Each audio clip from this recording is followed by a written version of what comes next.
Sore itu hujan baru saja reda. Bukan hujan deras sebenarnya, tapi cukup lama sampai bikin tanah di halaman depan berubah. Jadi lumpur tipis yang lengket di sandal. Udara dingin masih menggantung, bercampur bau tanah basah yang khas. Langit belum benar-benar gelap, tapi juga sudah tidak terang. Warna abu-abu kehitaman menutup langit, seolah matahari buru-buru pergi tanpa pamit. Adzan maghrib baru saja selesai berkumandang dari surau kecil di ujung gang. Suaranya menggema pelan, tenggelam di antara sisa rintik air yang jatuh dari atap rumah. Aku duduk di teras rumah, di kursi plastik yang sudah agak retak di salah satu kakinya. Di tangan kanan, segelas kopi hitam mengepul tipis. Uapnya naik pelan hilang sebelum sempat mencapai wajahku. Aku menyeruput sedikit, pahitnya terasa menenangkan.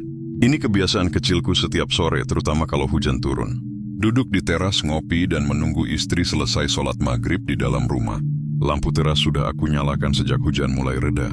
Cahayanya kuning redup, tidak terlalu terang, tapi cukup untuk menerangi halaman. Depan dan pagar besi, setinggi dada yang memisahkan rumahku dengan jalan tanah kecil. Jalan itu biasanya ramai oleh anak-anak sore hari, tapi menjelang maghrib selalu sepi. Orang-orang di kampung sini memang terbiasa masuk rumah lebih awal. Ada semacam kesepakatan tak tertulis. Setelah azan maghrib, sebaiknya jangan berkeliaran kalau tidak perlu. Aku memandang lurus ke depan, memperhatikan air yang masih menetes dari ujung genteng. Satu persatu tak menjatuh ke kaleng bekas cat yang sengaja kutaruh di bawahnya. Suaranya ritmis, hampir menina bobokan. Dalam hati aku menghitung, sekadar mengusir rasa sepi. Suasana sore itu terlalu sunyi. Tidak ada suara motor lewat, tidak ada suara orang ngobrol, bahkan suara jangkrik pun belum terdengar. Aku baru mau menyeruput kopi lagi, ketika tiba-tiba suara ketukan pelan terdengar dari arah pagar. Tok, tok, tok. Bukan suara besi dipukul keras, justru terlalu pelan. Seperti orang yang sengaja mengetuk dengan ujung jari, hati-hati, nyaris ragu. Aku refleks mengangkat kepala. Jantungku berdetak sedikit lebih cepat, bukan karena takut, tapi karena kaget. Jam segini biasanya tidak ada tamu. Apalagi setelah maghrib. Keberdian dari kursi plastik itu mengeluarkan bunyi kecil saat digeser. Aku melangkah mendekati pagar sambil memicingkan mata, mencoba melihat lebih jelas ke arah jalan. Lampu teras hanya menerangi sebagian kecil halaman. Di luar pagar, jalanan masih basah dan gelap. Siapa? Tanyaku, suaraku terdengar biasa saja. Meski sebenarnya aku sudah mulai merasa aneh. Tidak ada jawaban. Aku membuka pintu pagar pelan-pelan. Engselnya berderit lirih. Aku menengok ke kiri, lalu ke kanan. Jalanan kosong. Tidak ada orang berdiri. Tidak ada bayangan menjauh. Tidak ada suara langkah kaki. Hanya angin sore yang bertiup pelan, membuat daun pisang di samping rumah bergerak perlahan. Permisi. Panggilku lagi, kali ini sedikit lebih keras. Tetap tidak ada jawaban. Aku hampir menutup kembali. Pagar itu ketika pandanganku tertuju ke lantai tepat di depan pagar. Di atas tanah yang masih lembab, tergeletak selembar kertas. Warnanya coklat kusam, hampir menyatu dengan warna tanah. Kalau tidak benar-benar diperhatikan, mungkin aku tidak akan menyadarinya. Aku jongkok, tanganku ragu-ragu saat mengambil kertas itu. Begitu menyentuhnya, aku langsung sadar ini bukan kertas biasa. Tebalnya berbeda, tidak selembek undangan hajatan kampung yang biasa dibagikan orang-orang. Kertas ini terasa padat, agak kasar di permukaannya, dan dingin, seperti sudah lama berada di tempat lembab. Aku berdiri kembali, membawa kertas itu ke bawah lampu teras. Cahaya kuning lampu jatuh tepat di atasnya. Tidak ada amplop. Kertas itu terlipat rapi menjadi 3 bagian, seperti undangan resmi. Di bagian depan, tidak ada gambar, tidak ada hiasan berlebihan. Hanya tulisan hitam, tulisan tangan, bukan tulisan spidol atau ballpoint modern. Bentuk hurufnya sedikit miring, tegas, tapi terasa kuno, seperti tulisan orang zaman dulu. Aku membuka lipatan pertamanya pelan-pelan. Ada rasa tidak enak yang mulai naik dari perut ke dada, entah kenapa. Sebelum membaca isi lengkapnya, mataku langsung tertuju ke bagian paling atas. Judulnya ditulis dengan huruf yang sedikit lebih besar dibanding tulisan lain. Undangan dari kampung tak kasat mata. Dada kiriku langsung terasa sesak. Bukan seperti sakit, tapi seperti ditekan sesuatu yang tidak kelihatan. Aku menarik napas panjang tanpa sadar. Tanganku mulai terasa dingin, padahal udara tidak sedingin itu. Aku menelan ludah. Rasanya tenggorokan mendadak kering. Aku membaca ulang kalimat itu pelan-pelan, memastikan mataku tidak salah lihat. Tidak berubah, tetap kalimat yang sama. Tidak ada nama kampung, tidak ada alamat jelas. Hanya kampung yang tak kasat mata. Ini undangan apa sih? Gumamku pelan. Aku menoleh ke jalan sekali lagi, setengah berharap ada orang yang tiba-tiba muncul, tertawa, lalu bilang ini cuma bercandaan. Tapi jalanan tetap kosong, sunyi. Bahkan suara tetesan air dari genteng tadi terasa makin keras di telingaku. Aku lanjut membuka lipatan berikutnya. Di dalamnya ada beberapa baris tulisan. Bahasa yang dipakai sopan, rapi, dan terasa sangat formal. Terlalu formal untuk ukuran undangan kampung biasa. Tidak ada logo, tidak ada stempel, tapi entah kenapa kesannya justru lebih serius. Aku belum sempat membaca semuanya. Karena pikiranku sudah dipenuhi satu pertanyaan besar. Siapa yang menaruh undangan ini? Aku yakin anakku tidak mendengar langkah kaki mendekat. Ketukan tadi pun pelan sekali. Dan yang paling aneh, orang itu, atau entah apa, menaruh undangan tepat di depan pagar rumahku, tanpa suara lain sedikit pun. Aku melipat kembali undangan itu, lalu masuk ke dalam rumah. Pintu aku tutup rapat. Di dalam, suasana lebih hangat. Lampu ruang tamu menyala terang. Istriku masih di kamar, aku bisa mendengar suaranya melantunkan doa pelan. Aku duduk di sofa, undangan itu aku letakkan di meja. Dari jarak dekat kertasnya terlihat semakin aneh. Ada becak-becak kecil di beberapa sudut, seperti bekas air tapi bukan air hujan. Baunya juga samar. Bukan bau kertas baru, bukan bau apek, tapi semacam bau tanah bercampur asap. Aku menatapnya lama. Ada dorongan kuat untuk membukanya lagi dan membaca isinya sampai habis. Tapi ada juga rasa takut yang menahan. Perasaan tidak enak itu semakin jelas sekarang. Seperti ada sesuatu yang salah, tapi aku belum tahu apa. Dalam hati aku yakin satu hal. Aku tidak kenal siapapun yang tinggal di kampung yang tak kasat mata. Bahkan mendengar namanya saja baru kali ini. Dan entah kenapa, sejak undangan itu ada di rumahku, suasana terasa berbeda. Lebih sunyi, lebih berat. Seolah sore itu tidak benar-benar berakhir. Dan maghrib tidak benar-benar membawa malam. Tapi membuka pintu ke sesuatu yang seharusnya tidak aku lihat. Aku membawa undangan itu masuk ke dalam rumah dengan langkah pelan. Hampir seperti orang yang takut menjatuhkan sesuatu yang rapuh. Pintu aku tutup rapat, lalu aku sandarkan punggung sebentar di sana, menarik napas panjang. Rasanya dada masih sesak, seperti belum sepenuhnya kembali normal. Sejak membaca judul undangan itu di teras tadi, lampu ruang tamu menyala terang, tapi anehnya cahaya itu tidak benar-benar membuatku merasa aman. Istriku keluar dari kamar setelah selesai sholat. Mukanya terlihat tenang, seperti biasa, kontras sekali dengan perasaanku yang sedang kacau. Begitu melihat aku berdiri kaku sambil memegang selembar kertas, alisnya langsung berkerut. "Dari siapa?" tanyanya sambil mendekat. Aku tidak langsung menjawab. Aku hanya menyerahkan undangan itu ke tangannya. Dia menerimanya dengan santai, lalu duduk di sofa. Tangannya membuka lipatan pertama lalu kedua. Wajahnya masih biasa saja, sampai akhirnya matanya berhenti di satu bagian tertentu. Senyumnya perlahan menghilang. "Ini undangan apaan?" katanya pelan. Aku duduk di seberangnya. Jarak kami tidak sampai 1 meter, tapi rasanya seperti jauh. Aku mencondongkan badan, ikut melihat isi undangan itu lagi. Meski sebenarnya aku sudah membaca sepintas. Di dalamnya tertulis hari, tanggal, dan waktu hajatan. Malam Jumat Kliwon. Setelah Isya, tempatnya ditulis dengan kalimat yang aneh. Bukan alamat lengkap, tetapi petunjuk arah yang terlalu singkat dan terlalu samar. Namun semua itu langsung tidak penting saat mataku jatuh ke bagian tengah undangan. Bagian nama yang diundang.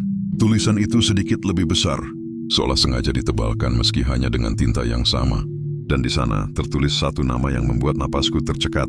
Nama ayahku, nama lengkap almarhum ayahku. Bukan hanya nama depan dan nama belakang, tapi juga gelar kecil yang dulu sering dipakai orang-orang kampung memanggilnya. Bahkan ada nama panggilan masa kecilnya, yang hampir tidak pernah disebut, lagi sejak beliau meninggal. Nama kecil yang hanya diketahui keluarga dekat dan beberapa tetua desa. Aku merasa jantungku seperti berhenti berdetak 1 detik penuh. Kepalaku langsung terasa ringan, pandanganku sedikit berkunang.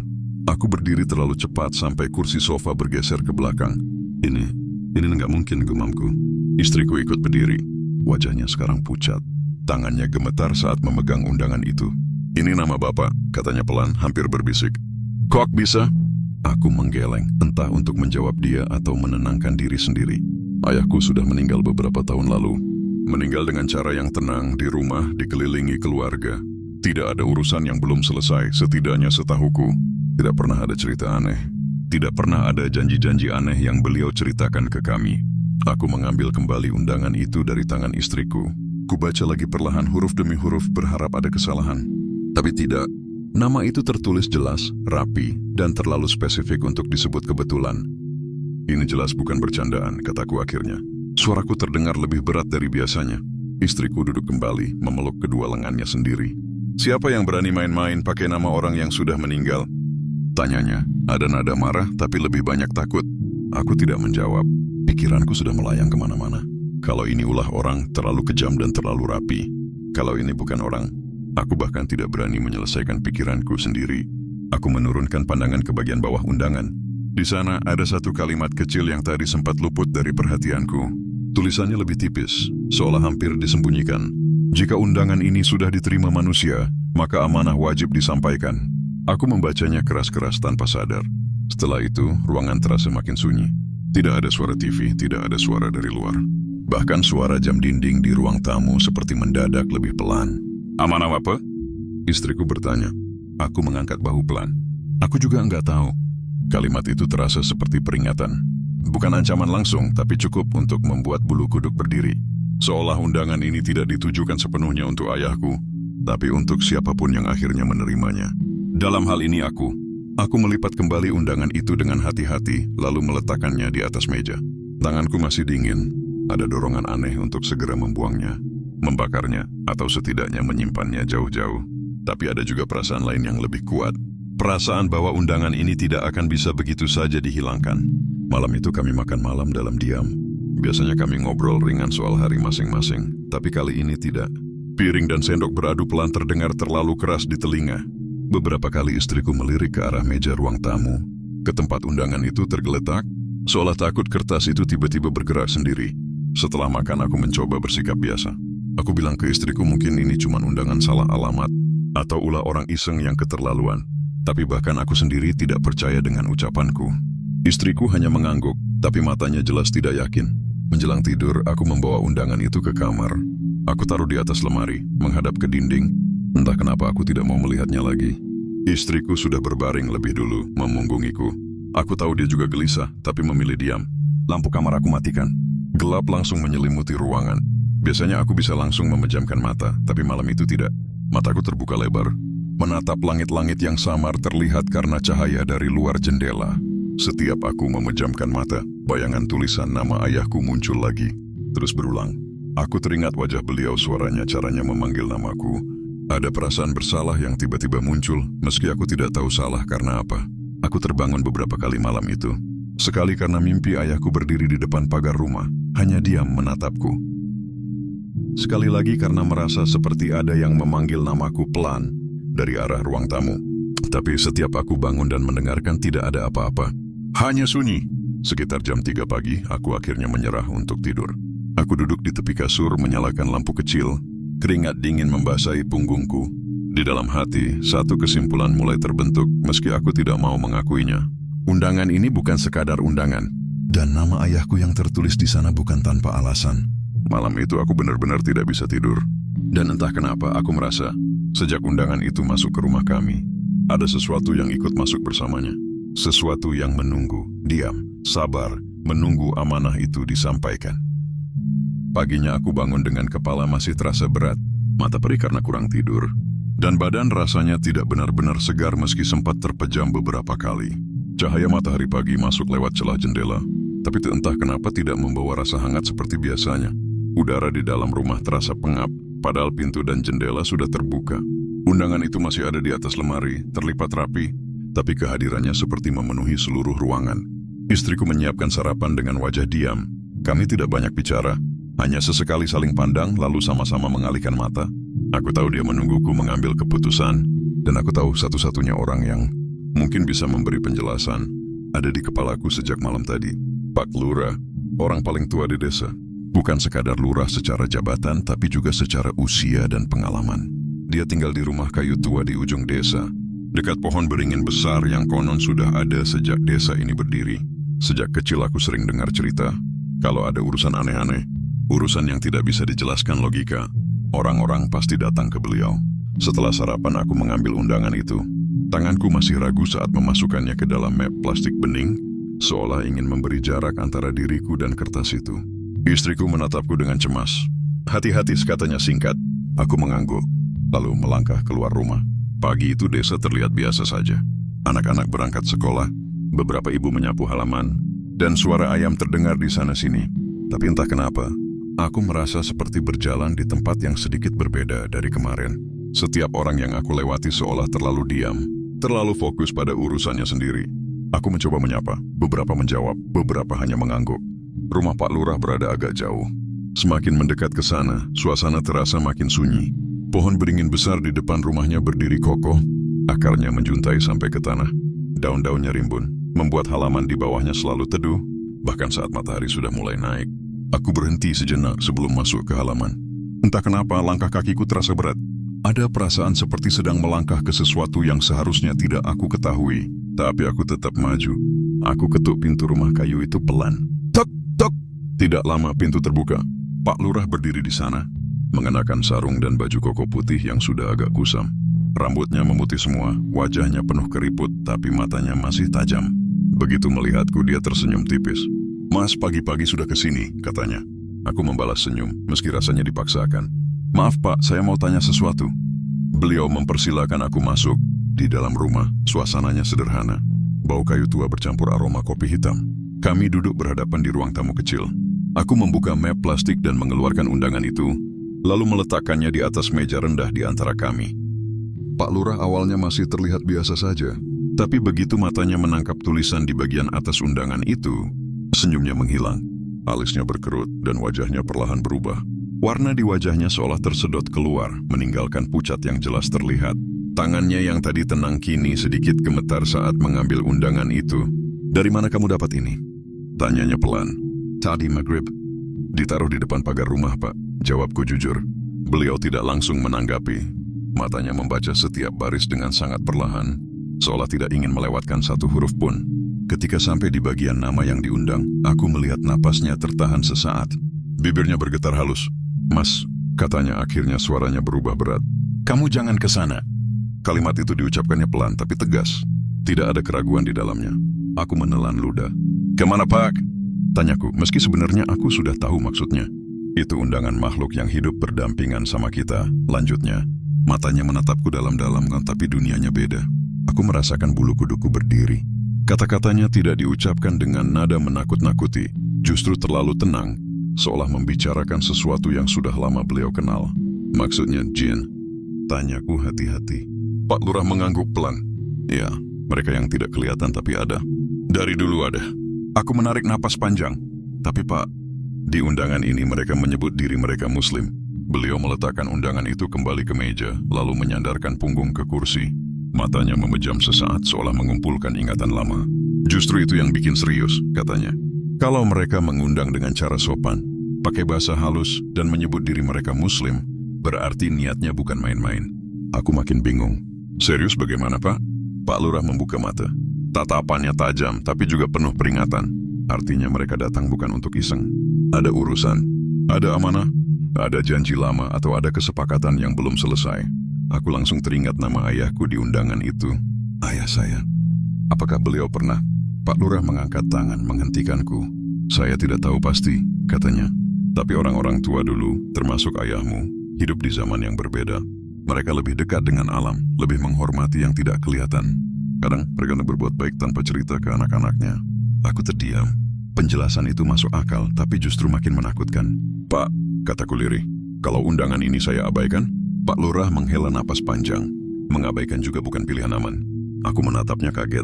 Kalau sudah sampai ke tangan manusia, berarti undangan itu sudah diterima. Lanjutnya, ada adabnya, ada caranya. Tidak bisa sembarangan. Aku merasa tenggorokanku kering. "Kalau saya datang?" Beliau menunduk sejenak, lalu menatapku lagi. "Kalau datang, kamu harus sangat hati-hati." "Hati-hati bagaimana?" Pak Lurah mendekatkan tubuhnya ke meja. Suaranya diturunkan, hampir berbisik. "Sekali salah adab, pulangnya bisa tinggal nama." Kalimat itu menghantamku lebih keras daripada yang aku kira. Bayangan-bayangan buruk langsung memenuhi kepalaku. Aku membayangkan orang-orang yang pergi dan tidak pernah kembali. Atau kembali tapi tidak benar-benar kembali. "Adab seperti apa, Pak?" tanyaku, suaraku nyaris tidak keluar. "Jangan sok tahu. Jangan menantang. Jangan menolak dengan kasar. Jangan makan, minum, atau menyentuh apapun sebelum dipersilahkan," katanya satu persatu. "Dan yang paling penting, jaga niat. Datanglah sebagai tamu, bukan sebagai manusia yang merasa paling berkuasa." Aku mengangguk perlahan. Setiap kata beliau terasa berat, tapi masuk akal. Pak Lurah menatap undangan itu sekali lagi, lalu mendorongnya kembali ke arahku. "Masih ada waktu. Pikirkan baik-baik. Kalau kamu memutuskan untuk tidak datang, setidaknya jangan sendirian. Cari orang yang paham. Jangan nekat." Aku mengambil undangan itu dengan tangan gemetar. Saat berdiri kakiku terasa sedikit lemas. "Terima kasih, Pak," kataku tulus. Beliau mengangguk. "Saya doakan kamu dilindungi." Saat aku melangkah keluar rumah Pak Lurah, matahari sudah naik lebih tinggi.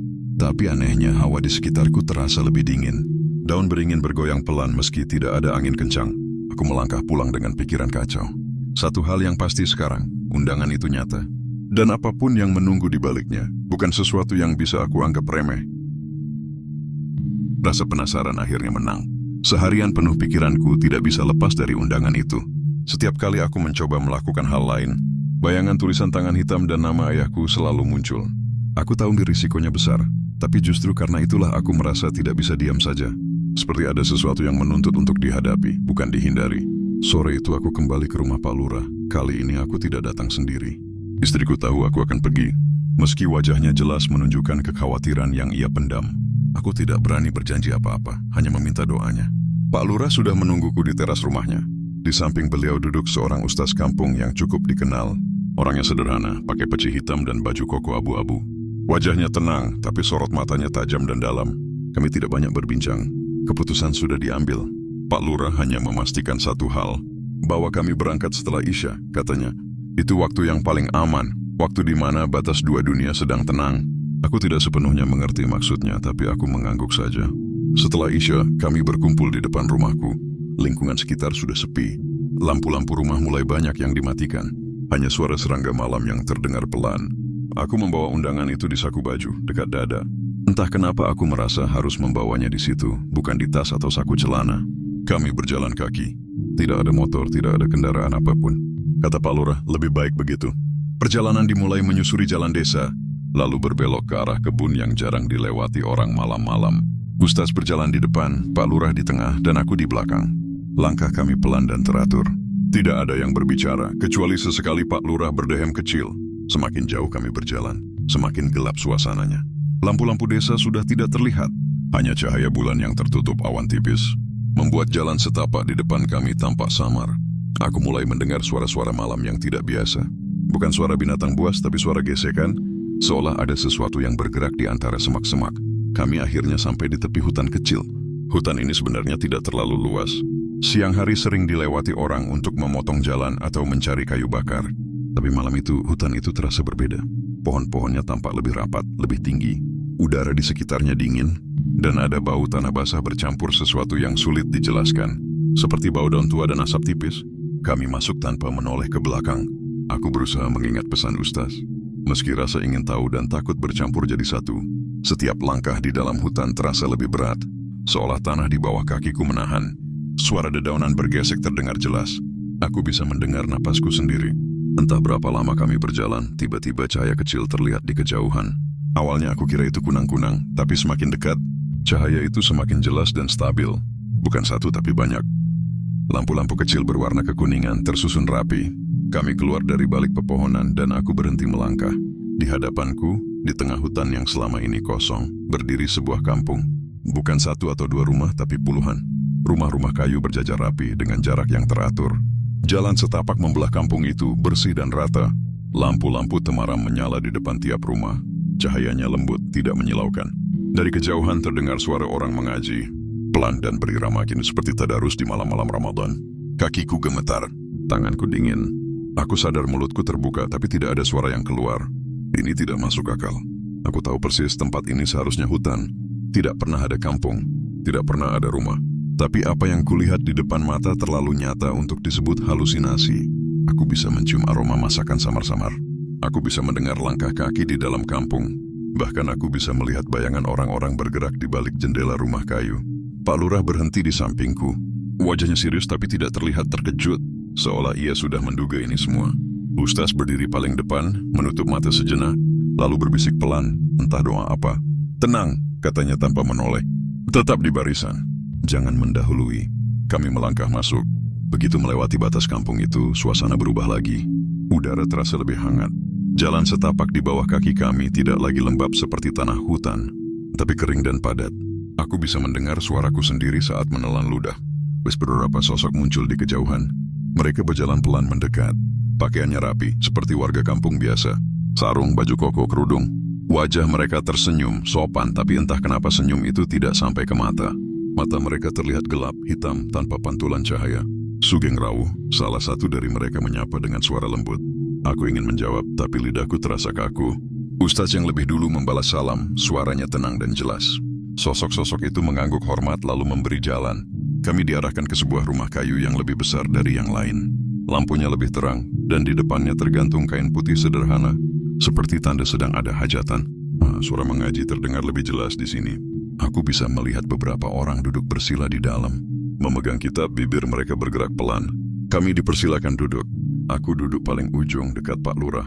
Jantungku berdetak tidak beraturan.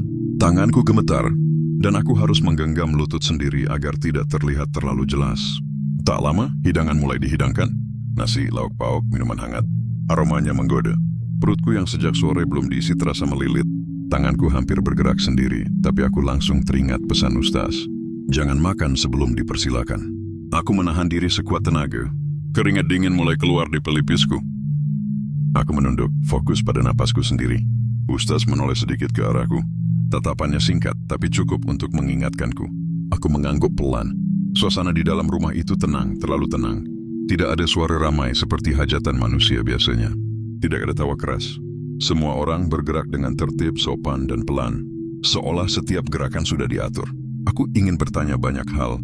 Tentang siapa mereka, tentang kampung ini, tentang ayahku. Tapi pesan terakhir Ustaz terus terngiang di kepalaku. Jangan tanya siapapun asalnya. Aku hanya bisa duduk diam, menunggu, dengan rasa takut dan penasaran yang terus berputar di dada. Dalam hati aku sadar, begitu aku melangkah masuk ke kampung ini, aku sudah tidak sepenuhnya berada di dunia yang kukenal. Dan apapun yang akan terjadi setelah ini, tidak ada jalan untuk berpura-pura tidak pernah datang. Kami disambut dengan ramah, terlalu ramah untuk ukuran orang-orang yang baru pertama kali melihat kami.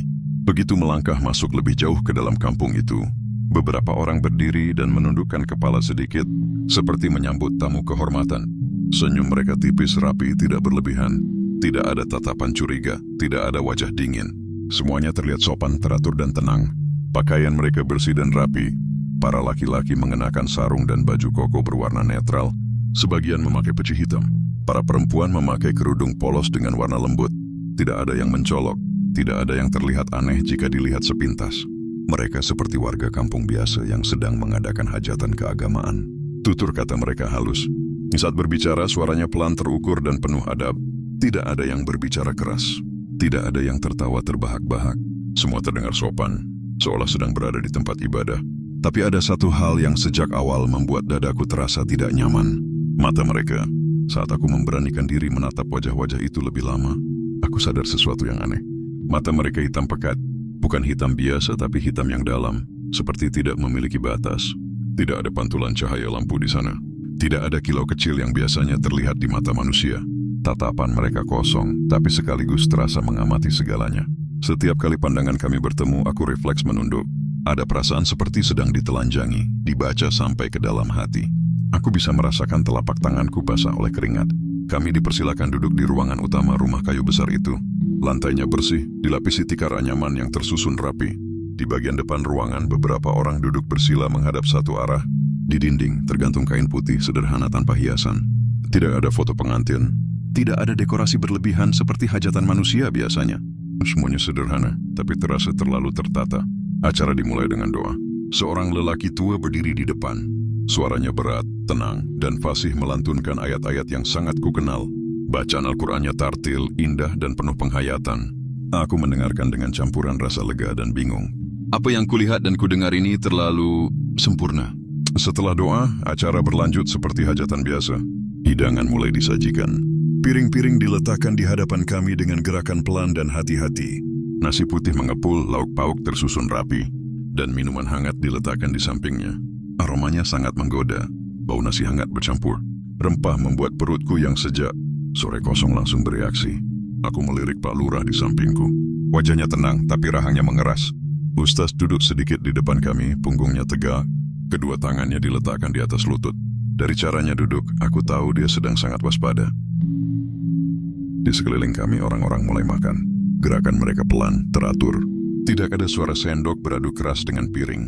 Tidak ada yang terburu-buru. Semua dilakukan dengan adab yang rapi. Sesekali terdengar ucapan basmalah yang dilantunkan bersamaan, nyaris serempak. Aku menelan ludah. Bau makanan semakin menusuk hidung. Tanganku bergetar halus saat mendekati piring. Aku hanya ingin mengambil sedikit nasi, sekadar mengganjal perut. Pikiranku berusaha meyakinkan diri bahwa ini aman. Toh mereka juga makan. Toh ini hajatan yang dibuka dengan doa. Tanganku hampir menyentuh sendok. Saat itulah suara itu terdengar. Bukan suara dari depan, bukan dari samping, tapi seperti muncul tepat di telingaku, sangat dekat, sangat jelas. Suaranya berat, dalam, dan dingin. Belum waktunya untukmu. Aku membeku. Tanganku berhenti di udara. Jari-jariku kaku, tidak bisa digerakkan. Napasku tertahan di tenggorokan. Jantungku berdetak sangat keras sampai terasa di telinga. Aku tidak berani menoleh. Aku tidak tahu suara itu milik siapa dan aku tidak ingin tahu. Beberapa detik berlalu, terasa seperti sangat lama. Aku bisa mendengar suara orang-orang lain terus makan, seolah tidak ada apa-apa yang terjadi. Tidak ada yang menoleh ke arahku. Tidak ada yang bereaksi. Seakan suara itu hanya ditujukan untukku. Pelan-pelan, aku menarik kembali tanganku dan meletakkannya di atas lutut. Keringat dingin mengalir di pelipis dan punggungku. Aku menunduk, menatap anyaman tikar di bawah kakiku. Polanya terlihat bergerak pelan, atau mungkin itu hanya mataku yang mulai tidak fokus. Ustaz menoleh sedikit cukup untuk menangkap gerakanku dari sudut mata. Dia tidak berkata apa-apa, hanya mengangguk pelan. Anggukan kecil tapi penuh arti. Aku membalasnya dengan anggukan yang lebih kecil lagi. Saat itu aku benar-benar sadar. Kalau tadi aku makan tanpa izin, tanpa peringatan itu, mungkin aku tidak akan duduk di sana lagi. Mungkin aku tidak akan pernah keluar dari kampung ini sebagai manusia yang sama. Atau bahkan tidak keluar sama sekali. Acara terus berjalan.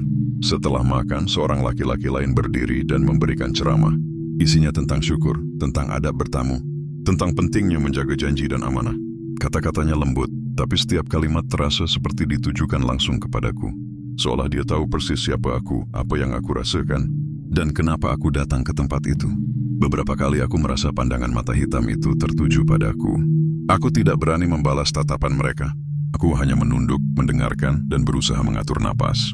Suasana hajatan itu terlalu sempurna, terlalu rapi, terlalu tertib. Tidak ada satupun hal yang terlihat kacau atau spontan. Bahkan suara angin di luar rumah terdengar seperti diatur, bertiup pelan dan konsisten. Lampu-lampu temaram tidak berkedip sedikit pun. Segalanya berjalan seperti sudah ditentukan dari awal. Di sela-sela acara, beberapa orang menghampiri kami, menyapa dengan sopan, menanyakan kabar dengan bahasa yang halus. Tidak satupun dari mereka menanyakan siapa kami atau dari mana kami berasal. Mereka seolah sudah tahu. Atau mungkin bagi mereka itu tidak penting. Waktu terasa berjalan aneh. Aku tidak tahu sudah berapa lama kami duduk di sana. Tidak ada jam. Tidak ada tanda malam semakin larut. Suasana tetap sama, seperti terjebak di satu potongan waktu yang tidak bergerak maju. Aku semakin yakin tempat ini bukan sekadar kampung. Hajatan ini bukan sekadar acara syukuran. Ada sesuatu yang sedang dipertunjukkan. Sesuatu yang melibatkan kami sebagai bagian dari rangkaian itu. Dan aku dengan segala ketidaksiapan dan ketakutanku, sudah terlanjur masuk terlalu jauh. Suasana di dalam rumah kayu itu perlahan berubah. Orang-orang yang sejak tadi duduk rapi mulai menghentikan aktivitas. Mereka satu persatu. Bacaan yang tadinya terdengar pelan menghilang. Sendok-sendok diletakkan bersamaan, hampir tanpa suara. Seolah ada isyarat tak terlihat yang dipahami oleh semua orang di ruangan itu. Lampu temaram tetap menyala tapi cahayanya terasa lebih redup, lebih berat. Seorang lelaki yang sejak awal duduk di posisi paling depan akhirnya berdiri. Dari caranya berdiri, aku tahu dialah tuan rumah. Tubuhnya tinggi, posturnya tegap, pakaiannya paling sederhana di antara yang lain. Wajahnya tenang, terlalu tenang, seperti wajah orang yang sudah mengetahui akhir dari sebuah cerita jauh sebelum cerita itu dimulai. Matanya seperti yang lain, hitam pekat tanpa pantulan cahaya, tapi tatapannya terasa menembus. Ia melangkah pelan mendekat ke arah kami. Setiap langkahnya nyaris tidak menimbulkan suara. Ketika ia berdiri tepat di hadapanku, aku bisa merasakan hawa dingin menyelimuti tubuhku. Meski ruangan itu sebenarnya hangat. Kami mengundang ayahmu, katanya akhirnya. Suaranya berat dan dalam, tapi diucapkan dengan nada sopan. Namun yang datang justru kamu. Kalimat itu membuat dadaku sesak. Aku menelan ludah mencoba bicara, tapi tenggorokanku terasa terkunci. Pak Lurah di sampingku menunduk, kedua tangannya menggenggam lutut. Ustadz tetap duduk tenang, tapi aku bisa melihat rahangnya mengeras. Karena amanah itu sekarang pindah ke tanganmu. Lanjutnya, aku akhirnya menemukan suaraku. Amanah apa? Tanyaku lirih.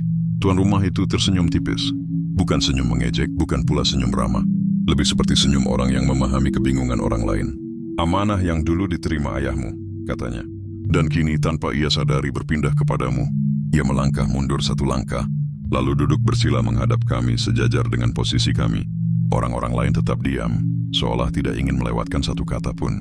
Dulu, katanya memulai, ketika kampungmu masih kecil, ketika batas antara dunia manusia dan dunia kami belum sejelas sekarang, ayahmu adalah salah satu yang menjaga keseimbangan. Aku menggeleng pelan. Ayah saya orang biasa, kataku. Petani, tidak pernah cerita apa-apa. Justru karena itu, jawabnya tanpa ragu. Orang biasa yang tahu adab, yang tahu batas, yang tidak merasa lebih tinggi dari yang lain. Ia menjelaskan bahwa ayahku, bersama beberapa orang tua desa di masa lalu, pernah diminta membantu menjaga batas. Bukan dengan ritual aneh atau perjanjian darah, tapi dengan cara yang sederhana, menjaga sikap, menjaga ucapan, menjaga perilaku manusia agar tidak melanggar wilayah yang seharusnya tidak dimasuki. Ayahmu paham, katanya, bahwa tidak semua yang tidak terlihat itu harus diusik, bahwa hidup berdampingan berarti saling menghormati. Aku teringat beberapa kebiasaan ayahku dulu. Larangan bermain di hutan saat maghrib, teguran halus kalau aku bicara sembarangan. Nasihat untuk selalu permisi sebelum mengambil sesuatu dari alam. Dulu aku menganggap itu cuma petuah orang tua kampung. Sekarang semuanya terasa berbeda. Undangan ini, lanjutnya, bukan sekadar hajatan. Ini pengingat. Ia menatapku lebih dalam. Pengingat bahwa janji itu ada, bahwa amanah itu belum selesai. Aku menarik napas panjang. Kenapa saya? Tanyaku. Kenapa bukan orang lain? Karena darah, jawabnya singkat. Karena niat, dan karena kamu yang menerima undangan itu. Ruangan terasa semakin sunyi. Aku bisa mendengar detak jantungku sendiri. Aku merasa kecil, seperti sedang duduk di hadapan sesuatu yang jauh lebih tua dan lebih besar dari apapun yang pernah ku kenal. Kalau saya menolak, tanya aku akhirnya. Tuan rumah itu tidak langsung menjawab. Ia menoleh ke arah orang-orang di sekelilingnya, lalu kembali menatapku. Menolak bukan pilihan yang kami harapkan, katanya. Tapi juga bukan sesuatu yang kami larang. Nadanya tetap tenang, tapi kata-katanya membuat bulu kuduku berdiri. Jika janji dilupakan, lanjutnya. Suaranya sedikit lebih berat. Kampung kalian akan kami datangi satu persatu, tanpa undangan. Aku merasakan dingin menjalar dari tengkuk ke punggung. Kalimat itu bukan ancaman yang diucapkan dengan marah, tapi justru karena ketenangannya, terasa jauh lebih mengerikan. Aku membayangkan desaku, rumah-rumah sederhana, orang-orang yang tidak tahu apa-apa. Aku membayangkan apa artinya didatangi tanpa undangan. Pak Lurah akhirnya mengangkat kepala. Kami tidak pernah berniat melanggar, katanya pelan. Kami hanya mungkin lupa. Lupa adalah awal dari pelanggaran, jawab tuan rumah itu. Dan pelanggaran kecil jika dibiarkan akan menjadi luka. Aku menunduk. Di dalam hatiku ada perasaan berat bercampur rasa bersalah. Padahal aku sendiri belum berbuat apa-apa. Tapi aku tahu, ini bukan tentang kesalahan pribadi. Ini tentang warisan. Tentang sesuatu yang diwariskan tanpa pernah diminta. Apa yang harus saya lakukan? Tanya aku akhirnya. Tuan rumah itu kembali tersenyum tipis. Mengingat, katanya. Dan meneruskan. Ia menjelaskan bahwa tugasku bukan menjaga kampung jin itu. Bukan pula melakukan hal-hal di luar nalar. Tugasku sederhana, tapi berat. Menjaga adab manusia di batas wilayah mereka. Mengingatkan dengan caraku sendiri. Agar manusia tidak sembarangan melanggar. Tidak meremehkan yang tidak terlihat. Dan tidak menganggap dunia ini hanya milik satu makhluk saja. Tidak semua orang harus tahu, katanya. Tidak semua orang akan percaya. Tapi selama masih ada yang menjaga adab, keseimbangan akan tetap ada. Aku mengangguk pelan. Ada bagian dari diriku yang ingin menolak. Ingin lari, ingin berkata ini bukan urusanku. Tapi ada bagian lain yang lebih dalam dong. Yang merasa ini memang sesuatu yang tidak bisa dihindari. Undangan ini, katanya sambil menatap saku bajuku, akan tetap ada. Selama amanah itu masih kamu pegang. Aku merasakan kertas itu di dekat dadaku, seolah menegaskan keberadaannya. Dan malam ini, lanjutnya, kamu sudah menjawab sebagian besar dari pertanyaan itu. Dengan datang, ruangan kembali hening. Orang-orang di sekeliling kami mulai menunduk, seperti mengakhiri sebuah pembicaraan penting. Aku merasa lelah, bukan secara fisik tapi mental.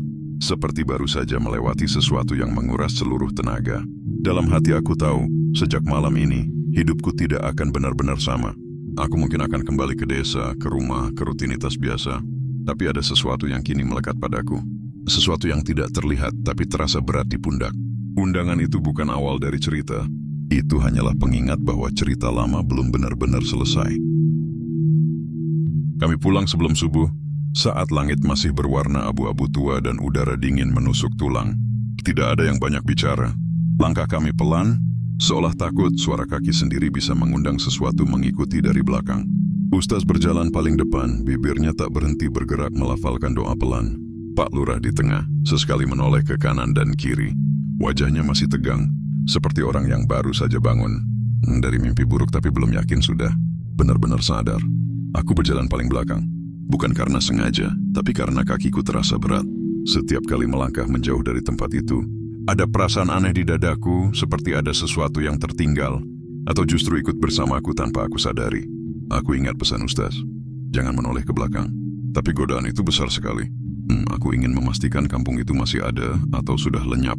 Aku ingin memastikan semua tadi bukan hanya halusinasi. Namun aku menahan diri. Aku menunduk, fokus pada tanah di depan kakiku.